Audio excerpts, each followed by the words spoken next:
Okay, and welcome back to our podcast, the Staple and Mars. Staple and Mars, yes. Yeah, I'm Staple, and this is I'm Mars, Michael Mars again, and welcome back. And this is Staple. Hello, Yeah. guys. Hello, What's your name again?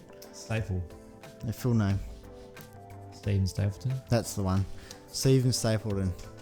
Oh shit! There goes the mic. Anyway, so we're back here again for our second segment of the podcast. I'm fixing up my mic again. I'm doing a Stephen now. And he's still fucking around with his chair. Anyway. Yeah, so, Stephen, what would you say your top game or games for this year would be? Sorry, not this year. I keep on fucking that up. This decade, sorry. Alright, that's not last decade, sorry. Right. Yep. Sorry, last decade. Yeah, sorry. Alright, I'll definitely have to say Last of Us. Basically, it's an apocalyptic story about this man and this girl, right? Basically, his daughter, his daughter, just as the apocalypse starts, his daughter dies, and it's on the main character's birthday as well, which is pretty fucked up. So basically, a soldier gets a call in and kills her, and then basically it jumps 20 years after into the story of him into the apocalypse, how he's become a killer and all that. And basically you find out about his dark deeds and like how fucked up the world is and shit. It's pretty good. Alright, on the decade, you say? The decade, yes, that's right. 2010 till 2020. Yep, that's correct. Yep, that'll be a decade, I reckon. 10 years. Okay, another one I'd have to say is Halo Reach. It's really good and gives good backstory to Halo 1. And basically you find out how Cortana and Master Chief got on the Bill of Autumn from the start of Halo 1, and how much the Covenant actually fucked shit up and killed people and really fucked the human race up. Yeah, it gave a really good context of all the squad members. Did you say 3? Yeah, so it must have really reached out to you, did it? Yeah, it was really a reach. It really reached out to my soul. It really helped with the characterization, how they died and all that, and it really got to me when I was younger. Like, I've been playing Halo for years now, so yeah, it really got to me, and I've just started another playthrough on the Xbox One version, and it's just as good as I remember. Alright, what was the next one? And one more game, I reckon, from you, because you're more of a gamer than I am. Alright, one more game. So 2010, 2020. Okay, I'm just trying to think. Alright, I'm going to have to give this one to Bloodborne. Basically, it's... Imagine Dark Souls, like medieval RPG, except it's like old London folklore. So basically, you're basically this hunter. This guy who goes around just killing monsters and shit. And basically the main premise of the game is it's not like Dark Souls, it's not to defend, it's more to not to defend, it's more to like attack. If you attack, you regain health. And it has one of the best final boss fights in history without spoiling it. Basically there's flowers everywhere and you got to kill basically your mentor throughout the story. He kind of betrays you, you can choose. And it's really, really good, and yeah, really enjoyed it, and it took me about probably 90 tries to defeat the final boss, because that's how difficult the actual game mechanics were. Yeah, so that's probably the top 3 of the decade that I can think of just at the top of my head. So yeah, Michael, let's go on to sports, shall we? What's been your favourite sporting moments throughout 2020? Oh, not between 2010 and 2020. Yes, yep, that's decade. Yeah, I even forgot what happened, and I have to say the Eagles grand final. I forgot what year that was. Oh yes, one of the greatest. That wasn't it? Wait, that wasn't last year, was it? It was the year before. Yeah, year before. So that would have been 2018, I think it was. We can double check that in a minute. We'll double check it now, where my phone is. We'll check it. Yeah, so the Eagles grand final, I'd have to say, was one of the greatest sporting moments ever to be done. The biggest comeback to ever become Yeah, it was nail biting watching that on the TV. I only saw about 15 minutes of it when I came back from my driving lesson, but it was actually hell amazing. Like just seeing that goal, hitting the. Yep. So unbelievable. So AFL, it is Australia's football league. So the scores ended up being 79 to Collingwood 74. The Eagles, the whole game, they were literally behind in the whole game. They were thrashing. They got thrashed. The third quarter, you could see there was nothing that the Eagles could actually do to come back for a win.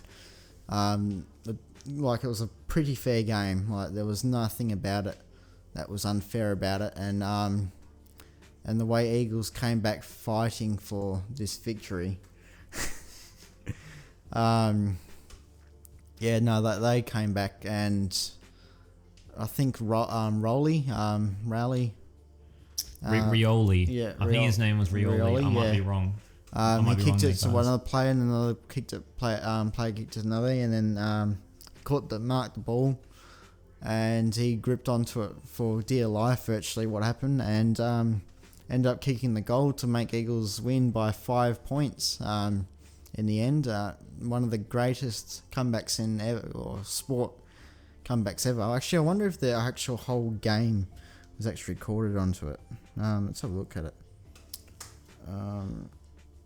Also, guys, with this podcast, we might transition into a live stream format. But for these test episodes, we're just testing the waters on YouTube, just so everyone is well aware. Is that right, Michael? Yeah, that is correct. Actually, and then I have to say that Steve Smith and Braincroft and David Warner getting caught for cheating. That was a big sport. One of the biggest scandals I've seen ever. Yeah. Well, there's been other bigger scandals that have happened in cricket, but they don't really usually get caught as such. Like there's chewing gum, that you can't be using chewing gum to shine the ball. There have been cricketers been caught out for it, but they haven't been fined. But it's been unfortunate that the two top players in the world got virtually caught out for using sandpaper on the cricket balls. Over in South Africa, they got caught for that, and there was about a year or two they couldn't play for. They had to meet the tribunal, and they ended up not winning it due to them getting caught of it, and a bit unfair on on them really, because other people have cheated in the past with sandpaper and all sorts of crap, like chewing gum. Chewing gum was another one. It was just putting shine on the ball or making it rougher to make it more bounce or less bounce on the ball, or making the ball worn out. A bit of cheating, but that's just unfortunate they got caught, and I'll just knock the fucking thing again. You'll get used to that, man. I do it all the time. And the third one, I don't know what that would be. I don't know really. Any other AFL moments that you can think of, or no, not really. No.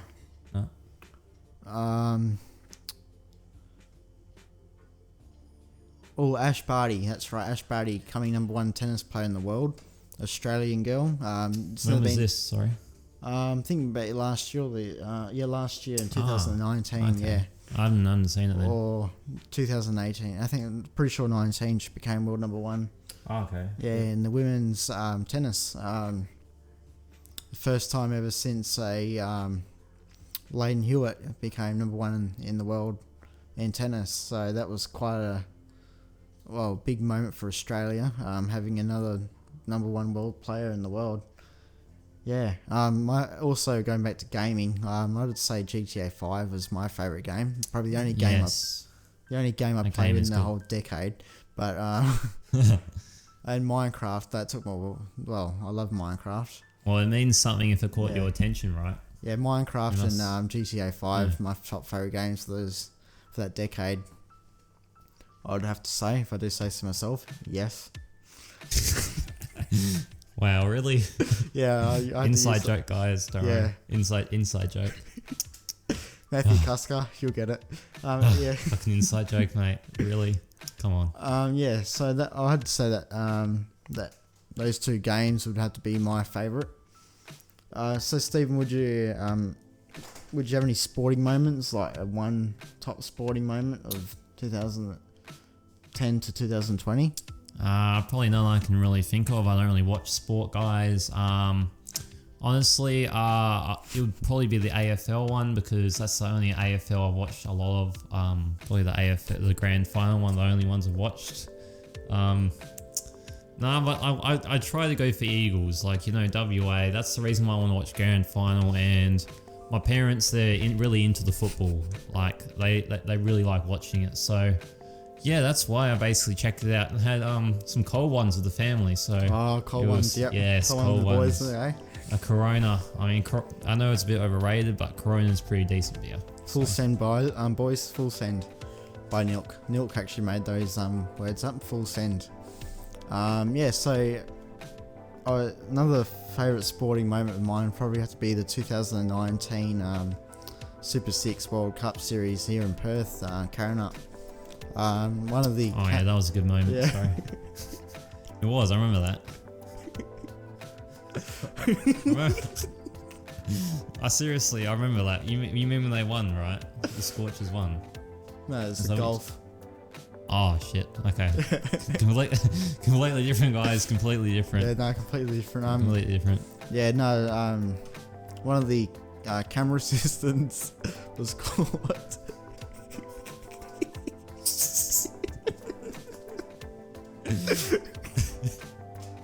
Caught doing what again? Sorry. On camera. Oh, I know who you're talking about now. Really? Really, man? I was really sunburnt across the legs, right? And basically what happened was, in the footage, I think they found my burnt legs on the footage, and basically all you could see was just red everywhere, and it was on live TV. It was on live TV. Yeah. One of those great Steve-O moments to be proud of. Yeah, that's what we gotta think about here. Also, on the AFL, when I worked there, apparently I was caught on TV with the jacket doing shit as well. So yeah, well, at least he's caught. At least he was recorded doing shit. Like, yeah, well, other people were sitting around. Yeah, at least I was trying, Yeah, like at least that's what counts. Yeah, showing that he's got the true passion in the industry of broadcast. If you don't really know much about us, we actually became graduates of Advanced Diploma in Broadcast just recently. In 2019 we graduated that course, and we all ended up passing. There was 10 of us at the end.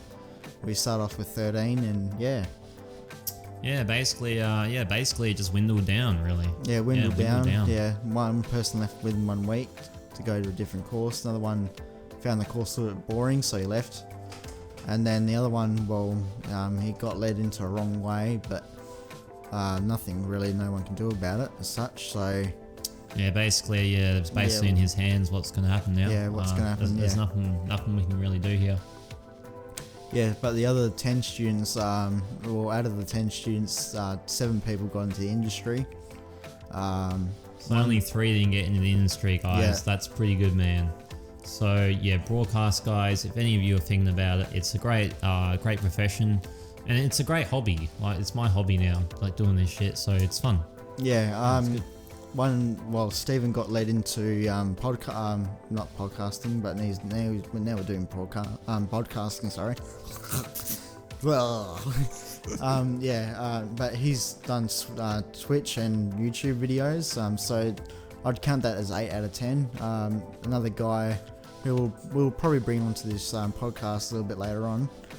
Ralph, he was one that tried quite a bit, but didn't really get into the industry. But we will see where he goes in the future within the next year or so. If he keeps on applying for jobs, he might get into the industry. I reckon he does. His graphic design is amazing. Yeah, he's absolutely amazing with his graphics, especially with After Effects and Premiere. He knows how to edit good videos, and also knows how to do good graphics as well. But the other 6 students yeah, the 6 students, seven students, sorry. Yeah, 2 of them got motor car racing games. Another 4 got to Channel 10. 1 person got into Media Tech, which is they do events like the tennis, the horse racing, and like they might do music concerts now and then. And who else made it into the industry? Oh yeah, and another person got into the show screen, so they do soccer and other stuff like that a little bit. Yeah. Yes, that was our class that graduated. Also another person actually became a camera operator at Sky News as well. Oh yeah, so wouldn't that be 2 then? Yeah, would that be 2? Some people have been. Yeah, like Chloe, she got Motorplex, so that's motor car racing, and Channel 10. Bridget, she got Channel 10. Matthew Cusker, he got Channel 10 and show screens. Video editor. Yeah, well, yeah. Technically. Yeah, Channel 10 anyway. He got Channel 10. Yeah. Maho got Channel 10. I got Media Tech. Yes, did I say Matthew Cusker got into show screens? Anyway, he got into show screens, Channel 10, yeah. And who was that? Who else? Oh, and Kenton, he got into Sky News. Sky News, yeah, as a camera. Sky News. Yeah. Sky News. Yeah, and Stephen got into Twitch and YouTube. Ralph, he got into, he hasn't made it yet, but he will make it, I reckon, with a little bit of help from other people. So if you're a broadcast student, please help out Ralph, because he did quite a lot during the year. Behind the scenes, he actually helped me out quite a bit. He helped everyone out, really. Yeah, even the division switching. Yeah. He helped quite a bit, and that's the least we can do for the guy. And Stephen as well. Stephen did a lot for helping me out throughout the year.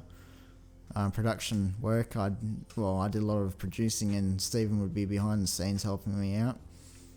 Yeah, but I'm going to try and help out Stephen a little bit there, that one. But if you guys can at least try and help out Stephen and Ralph, that'll be amazing for you guys to do that. And Jack Hegarty, that's right, he got into Motorplex as well. Works with Chloe. He's a camera operator for that. Yeah, and that was pretty much our 2019 broadcast class. Yeah, quite an eventful year, everything that happened, but we got through it in the end, so that's what counts, guys. Always work as a team and always strive to be better.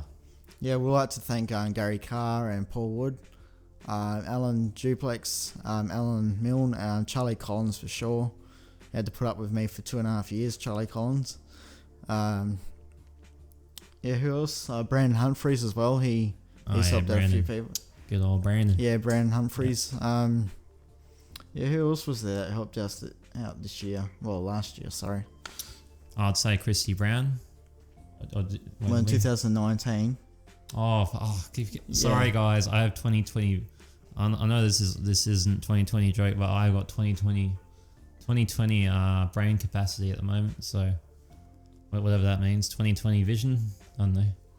Anyway, basically, if I look like a meth or weed head, I'm not. It's just I have this thing in my eyes, like I look like I'm on weed. So yeah, that's another thing, guys. All right, sorry. No, yeah, it's just his natural look. He always looks stoned, but he's not. I reckon we should go to a break now. We'll go to segment 3 in a minute. All right, no worries, Michael. Yep. Thank you guys, and please like, sub, and subscribe. Press the notification bell. Oh, that's right. Yeah, press the bell. And make sure all notifications are on. Until then, we'll see you guys later. I'm an idiot.